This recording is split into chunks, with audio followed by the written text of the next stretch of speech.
Hello friends, welcome to live study point. आज हम IPC के चैप्टर 2 की जो जर्नल एक्सप्लेनेशन थी वो सेक्शन 35 से 52A तक आज पूरा कवर कर देंगे, क्योंकि जो हमने पिछली वीडियो में हमने 6 से और 34 सेक्शंस तक पूरे रीड किए थे और अच्छे से नोट्स भी आपने बनाए थे। तो अब हम आगे के सेक्शन लेकर चलते हैं और जो 34 में जो भी चीज़ें बच गई हैं वो भी मैं आज करवा दूँगी आपको। तो हम 35 सेक्शन की बात करते हैं। देखिए, मैंने हाईलाइट भी कर रखा है, तो आप भी प्लीज़ इन चीज़ों को हाईलाइट कर लीजिए। और मैं वैसे भी बहुत स्लो चल रही हूँ, तो आप आराम से अपने नोट्स भी मेंटेन कर सकते हैं। अब देखिए, जो सेक्शन 35 है उसमें क्या बताया कि यदि अनेक व्यक्ति एक ही जैसा, मतलब बहुत सारे व्यक्ति हैं, 2 या 2 से अधिक व्यक्ति जो आपराधिक आशय या ज्ञान रखते हुए और संयुक्त होकर कोई आपराधिक कार्य करते हैं, तो ऐसे व्यक्तियों में से प्रत्येक व्यक्ति उस आपराधिक कार्य के लिए उसी प्रकार दायित्व के अधीन होगा। मतलब हम समझेंगे कि बहुत सारे व्यक्ति, मतलब एक व्यक्ति नहीं, बहुत सारे व्यक्ति जो आपराधिक ज्ञान व आशय से कोई ऐसा कार्य करते हैं सामान्य आशय से जो अपराध होता है, तो वो 35 सेक्शन में आएगा। मतलब इसमें क्या बोला कि ऐसे व्यक्ति में से हर व्यक्ति जो ऐसे ज्ञान या आशय से उस कार्य में सम्मिलित होता है, उस कार्य के लिए उसी प्रकार दायित्व के अधीन है मानो वह कार्य उस ज्ञान या आशय से अकेले उसी द्वारा किया गया हो। मतलब जैसे कल 34 सेक्शन पढ़ा था, उसमें भी सामान्य आशय की बात कही गई है कि 2 या 2 से अधिक व्यक्ति, पर यहाँ पे क्या मेंटेन किया, अनेक व्यक्ति, है ना। तो इसमें आप क्या करेंगे कि जो भी अगर इनमें से किसी को भी पकड़ा जाता है या फिर सभी को दंडित किया जाता है, तो मानो ऐसा माना जाएगा कि उसने अकेले नहीं ये सारा काम किया है, सबको भी दंड दिया जाएगा, पर वो क्या बोलते, जितने भी लोग मिले हुए रहेंगे तो उन सबको ही दंडित किया जाएगा। बात करते हैं हम 36 सेक्शन की। देखिए, मैंने इसमें भी हाईलाइट किया है। 36 में क्या कहा कि जहाँ किसी भी कार्य या किसी भी लोप द्वारा, मतलब किसी भी एक्ट द्वारा, मतलब कोई भी कार्य हो, किसी परिणाम को कारित करना या प्रयत्न करना अपराध है, वह उस परिणाम का अंशतः कार्य अंशतः लोप द्वारा कारित किया जाना वही अपराध समझा जाएगा। मान लो अंशतः कोई भी आधा काम कर रहा है, मतलब कोई भी काम या फिर कोई भी ऐसा एक्ट जो अपराध के अंतर्गत आता हो, तो वो क्या माना जाएगा, अंशतः कार्य व अंशतः लोप माना जाएगा। अब है 37 सेक्शन, आपराधिक सहयोग में उत्तरदायित्व का निश्चयन करती है। देखिए, मैं हाईलाइट करती जा रही हूँ। इस धारा के अंतर्गत जब भी कोई अपराध कई कार्यों द्वारा किया जाता है, तब जो कोई अकेले या किसी अन्य व्यक्ति के साथ सम्मिलित होकर उन कार्यों में से एक कार्य किए जाने पर सामान्य आशय के साथ सहयोग करता है। ठीक है, जो सामान्य आशय होता है वो क्या होता है, कई या फिर एक, मतलब एक के द्वारा कभी भी सामान्य आशय नहीं बनता, क्योंकि सामान्य आशय के लिए क्या है कि हमें कोई 2 लोगों की बोलते हैं ना, मिली जुली वो होनी चाहिए, बातें होनी चाहिए, तो वही होता है सामान्य आशय। अब देखिए, जो 34 सेक्शन के अंतर रह गए थे उनके बारे में बात करते हैं हम। सेक्शन 34 में बोलता है कि जो सामान्य आशय अपरिभाषित तथा असीमित है, जबकि सामान्य उद्देश्य 149 में डिफाइन कर रखा है। सेक्शन 34 में आपराधिक कृत्य सामान्य आशय को अग्रसर करने के लिए किया जाता है। एक बार आप अभी रीडिंग कर लीजिए, मैं एक टेबल भी बनाई है मैंने, आगे मैं आपको बता दूंगी। और 34 के अंतर्गत आपराधिक कृत्य सामान्य आशय को अग्रसर करने के लिए किया जाता है, जबकि 149 में क्या है, आपराधिक कृत्य सामान्य आदि उद्देश्य के निष्पादन में किया जाता है। 34 में क्या बोला कि जो अपराध कारित करने की जो सक्रिय सहयोग होते हैं वो आवश्यक है, और जबकि 149 में क्या बोला, आवश्यक नहीं है सक्रिय सहयोग। और जो फिर देखिए 34 में क्या बोला कि जो दायित्व का आधार है वो सामान्य आशय है जो अभियुक्त व्यक्तियों को प्रेरित करता है, और 149 में अपराध को घटित होने की संभाव्यता बनी रहती है। ठीक है, फिर बोलता है कि जो 34 है वो संयुक्त दायित्व के सिद्धांत को प्रतिपादित करती है, और जो 149 है वो विशिष्ट अपराध का सर्जन करती है, और इसमें जो 34 में ये विशिष्ट अपराध का सर्जन नहीं करती। देखिए, मैं हाईलाइट करती चल रही हूँ, एक का हाईलाइट कर दिया तो उससे क्या रहेगा, पता रहेगा आपको। देखिए, जो आगे के सेक्शंस आते हैं, 39 में स्वेच्छा, 40 में अपराध है, क्राइम क्या है, 43 में अवैध और क्षति, और फिर है 45 में जीवन, मृत्यु, शपथ, ये सब आपके इम्पोर्टेंट सेक्शंस हैं। अभी हम आगे इनको डिटेल से भी पढ़ेंगे कि कैसे क्या है आगे।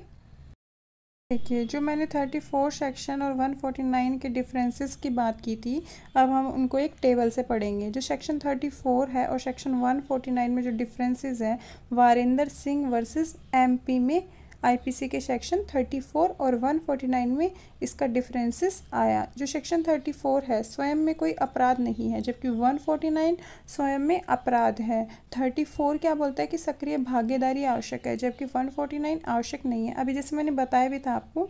फिर 34 में क्या बात है, कॉमन इंटेंशन, और इसमें क्या है, कॉमन पर्पस। और सेक्शन 34 क्या बोलता है, इसमें 2 व्यक्ति होनी चाहिए। और 149 में क्या बोलता है कि 5 पर्सन्स होने चाहिए। तो ऐसे आपके 4 इसमें पॉइंट्स निकलेंगे। तो आप इसको बना लीजिए टेबल को। जो सेक्शन 39 है उसका मतलब क्या है, स्वेच्छा। तो आप ये जो बेयर एक्ट की लैंग्वेज है तो आप खुद भी पढ़ सकते हैं, पर आपको एक्सप्लेनेशन में बताती हूँ। देखिए, नीचे लिख भी रखा है कि एक शख्स रात के समय किसी बड़े शहर में बसे हुए एक घर में डकैती को आसान बनाने के मकसद से आग लगाता है। इस वजह से वहाँ एक व्यक्ति की मौत हो जाती है। इस मामले में आरोपी शख्स का इरादा किसी को मारने का नहीं हो सकता और उसे इस बात का अफसोस भी हो सकता है कि मौत उसकी वजह से हुई है। फिर भी अगर वह जानता था कि इस करतूत से किसी की मौत हो सकती है, तो वह मरने वाले की मौत उसकी स्वेच्छा की वजह से हुई मानी जाएगी। क्योंकि अगर जब वो आग लगा रहा है, किसी के घर में डकैती कर रहा है, तो ये भी है ना कि हाथापाई भी हो सकती है, किसी का मर्डर भी हो सकता है। तो वो क्या हुआ, स्वेच्छा से होता है। तो इसमें आईपीसी के 39 में क्या है, स्वेच्छा। 40 की बात करते हैं, अपराध। जो क्रिमिनल लॉ है ये, तो इसमें अपराध की परिभाषा कहाँ दी, आईपीसी में 40 में, और सीआरपीसी में भी इसकी अपराध की परिभाषा कहाँ दी है। तो आप प्लीज़ मुझे कमेंट बॉक्स में करके बताइए कमेंट कि कहाँ पे दी हुई है। और जो इसमें चैप्टर 4, 5 और जो ये सेक्शंस मेंशन है, इसमें क्राइम वर्ड का जहाँ भी यूज़ हो रहा है, तो इसमें क्या बोला कि परिभाषित स्पेशल लॉ और लोकल लॉ के अधीन दंडनीय बात का इंडिकेटिव है। मतलब जो भी ये वर्ड्स आए हैं अपराध के, जो इन धारा में आए हैं, और ये इस संहिता के अधीन ही माना जाएगा। सेक्शन 41 की बात करते हैं। हमने 40 तक कवर कर लिया है, 41 की बात करते हैं। तो इसमें क्या है, स्पेशल लॉ। स्पेशल लॉ क्या होती है, जो स्पेशल पर्सन्स के लिए बनी होती है, जैसे फीमेल्स, चाइल्ड क्राइम क्या होते हैं, जैसे जेजे एक्ट है और डोमेस्टिक वायलेंस एक्ट है, SC ST एक्ट है। उन सब चीज़ों के बारे में बताया कि जो विशेष कानून है, स्पेशल लॉज हैं, वो किसी विशेष विषय पर लागू होता है। और जैसे कोई ऐसा विषय आईपीसी की कोई धारा लागू नहीं हो पा रही है, तो उसको निपटाने के लिए स्पेशल लॉ का सहारा ले सकती है कोर्ट। बात करते हैं सेक्शन 42 की। अब 42 में क्या बोला, लोकल लॉ। 41 में स्पेशल और 42 में लोकल लॉ। ठीक है, तो लोकल लॉ क्या बोलती है कि वह विधि, मतलब वह लॉ जो इंडिया में किसी भी पार्टिकुलर पार्ट को ही लागू हो। जो आसान शब्दों में कहे तो स्थानीय कानून हो, जो भारत के किसी एक भाग में प्रभावी या लागू होता हो। जैसे अपन बोलते हैं ना लोकल लॉ, जैसे रेंट कंट्रोल एक्ट्स होते हैं, हमारे जो पंचायती राज एक्ट्स होते हैं कई, और जो पुलिस एक्ट्स हैं, बहुत सारे ऐसे एक्ट्स हैं जो हमारे एक स्थानीय मतलब पार्टिकुलर पार्ट पे ही लागू होते हैं। वो पूरी इंडिया पे अप्लाई नहीं होगा। आईपीसी क्या है, वो पूरे इंडिया पे अप्लाई है। पर जो इसमें लोकल लॉ डाला गया वो कहाँ कहाँ अप्लाई है, जैसे स्टाम्प एक्ट है, बहुत सारे ऐसे एक्ट हैं जो हमारे किसी भी पार्टिकुलर पार्ट को ही लागू होंगे। अब सेक्शन 43 की बात करते हैं, अवैध। अवैध शब्द हर उस बात को लागू है जो अपराध हो। मतलब अवैध तो नाम से ही पता लग रहा है कि जब कुछ अपराध होते हैं, इलीगली काम होते हैं, तो वो क्या होता है, अवैध होता है। सीधी सी बात है, आपको इतनी तो बात समझ में आती है, मतलब कॉमन है ये।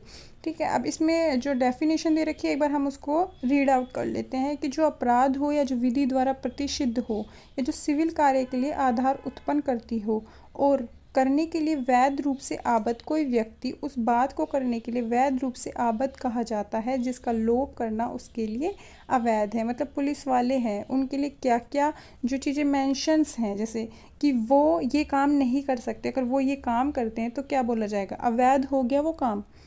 जैसे हमारा क्या है, हमारे लिए भी तो रूल्स बने ना, पब्लिक्स के लिए भी, कि आप कि कोई भी क्राइम नहीं कर सकते, किसी को मारपीट मत करो, शांति भंग मत करो, और हम ये ऐसा काम करते हैं तो वो क्या होगा, अवैध ही काम हुआ।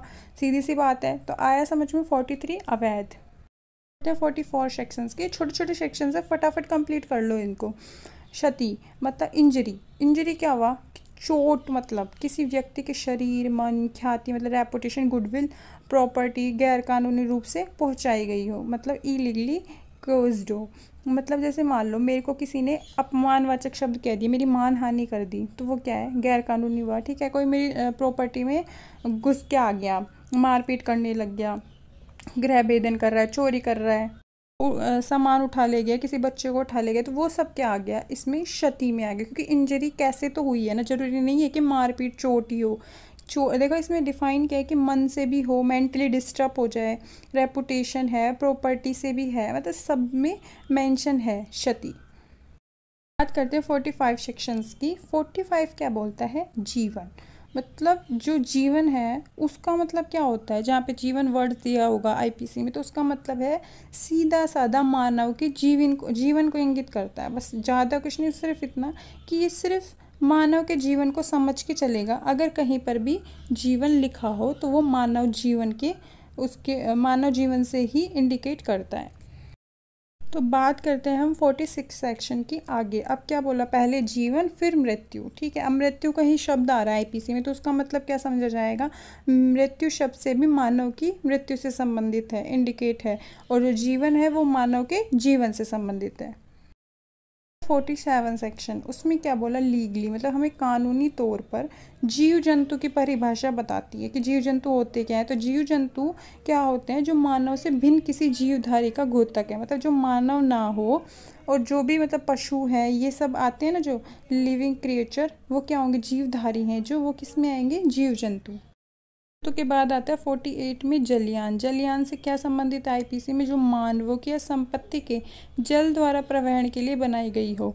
मतलब जो बोट्स होती हैं और क्या बोलते हैं, जो बड़ी शिप होती हैं, जो सामान के लिए, कन्वीनियंस के लिए बनाई जाती है, प्रॉपर्टी के लिए, ह्यूमन के आने जाने के लिए, तो वो क्या हुई 48 सेक्शन में आता है।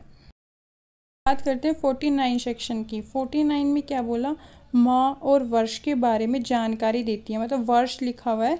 तो 49 में क्या होगा, वर्ष और मास का मतलब मंथ और ईयर का, तो समझा जाएगा वर्ष या मास गणना जो ब्रिटिश कैलेंडर है उसके अकॉर्डिंग जानी जाती है।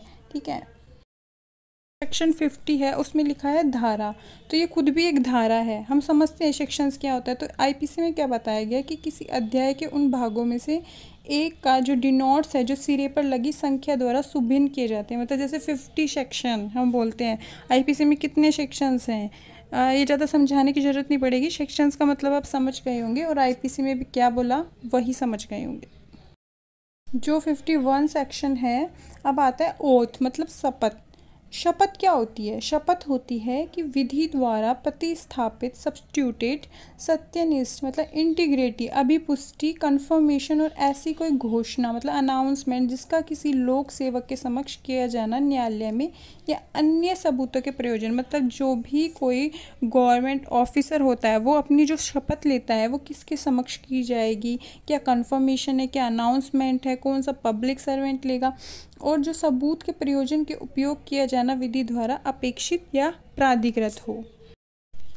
और विधि द्वारा जो अपेक्षित और प्राधिकृत हो का मतलब क्या होता है कि जो रिक्वायर्ड और ऑथोराइज हो, शपथ शब्द के अंतर्गत आती है। मतलब कोई भी जो सिविल सर्वेंट है, पब्लिक सर्वेंट है, जो भी अपना जो सब्स्टिट्यूटेड होगा विधि के अकॉर्डिंग या विधि के जो अंडर होगा, वो क्या करेगा, कोर्ट में या अन्यथा सबूत के प्रयोजन से उपयोग किए जाना विधि द्वारा अपेक्षित या प्राधिकृत है। मतलब वो जो जहाँ भी शपथ लेगा उस चीज़ के बारे में बताया है।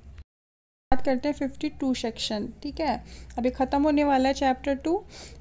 52 सेक्शन क्या बोलता है, गुड फेथ। गुड फेथ क्या होता है, अभी नाम से तो समझ में आता है, पर आईपीसी में क्या बोला, इसमें बोला कि अगर कोई भी बात जो सम्यक सतर्कता मतलब ड्यू डिलिजेंस, ध्यान और विश्वास के बिना की जाए उसे सद्भावनापूर्वक नहीं कहा जा सकता, और अगर वो बात उपरोक्त 3 तथ्यों के साथ की जाए तो उसे सद्भावनापूर्वक माना जाएगा। मतलब केयर से, बिलीव से, और जो डिलिजेंस ना हो तो वो क्या माना जाएगा, सद्भावनापूर्वक। 2A सेक्शंस एक मेंशन है, वो क्या है, सेक्शन 157 के सिवाय मतलब इसको छोड़ के और धारा 130 में वहाँ के सिवाय, मतलब 157 और 130, जहाँ की संश्रित व्यक्ति की पत्नी पति द्वारा दिया गया हो।